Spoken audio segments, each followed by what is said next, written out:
I had probably the most hated job on the face of the earth.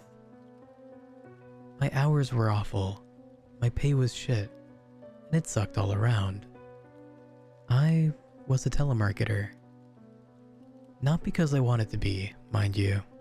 Believe me, I hated calling people when they were in the middle of dinner, getting scolded at for even trying to call people at ungodly hours, getting sworn at and getting hung up on. However, the sad fact was that I majored in philosophy back in college and could not really do anything with it. Telemarketing was sadly one of the only jobs that paid the bills for a guy like me. I was not lazy. I would have loved to get into a better line of work.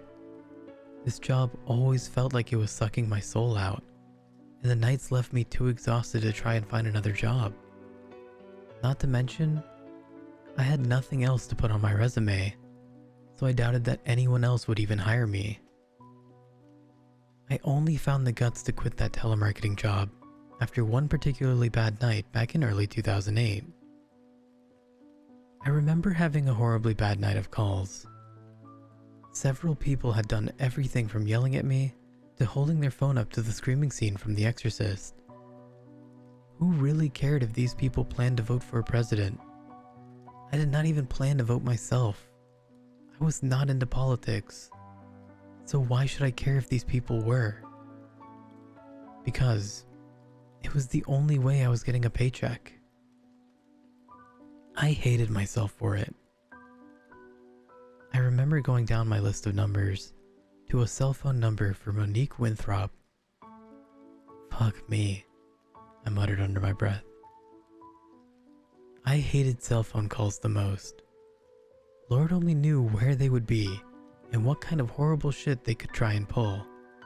Not to mention, if this woman was at a concert or something, she would have to scream before I could hear her. I know, it sounds like paranoia, but I had been through that kind of shit before so many times. I considered skipping it over entirely before I half-heartedly dialed the number and waited for the rings, counting them in my head.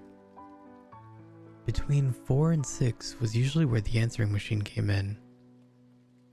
Whenever I heard more than 8, I would just hang up and write it down as an unavailable. Corporate policy said that I should wait until 10, but I knew the pencil pushers upstairs really did not pay attention to these kinds of things. I managed to count to 6 before the phone was answered. I sighed to myself, at least glad that it was quiet on the other end. No annoying rock show or anything in the background.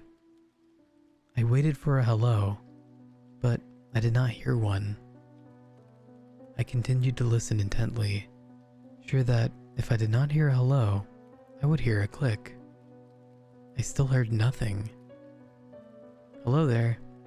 Is Miss Monique Winthrop available? I asked after a few seconds. Even I could hear how pathetic I sounded. What followed was a sound in the distance. Something not so close to the phone, but still audible. What I heard was the reason I quit my job. Thought you could hide in there, did you, you little cunt? I froze, hearing the voice of a screaming man on the other side of the phone. A moment later, I heard the higher scream of a woman and a sudden movement, as if the phone was knocked to the ground. My jaw was suddenly slack in horror.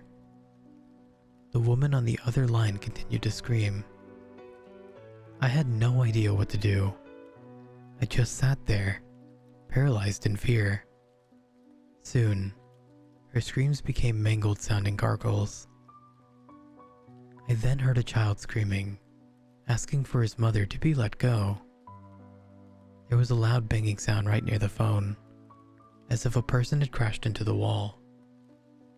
The woman screamed again through the gargling, until her scream slowly faded away. The boy was screaming again, accompanied by the heavier breathing of a man who was yelling before. He continued to scream until I heard a loud snapping sound. Then the line went dead. Too stunned to say anything, I hung up the phone, gathered my things, and walked out of the agency that night. I never returned.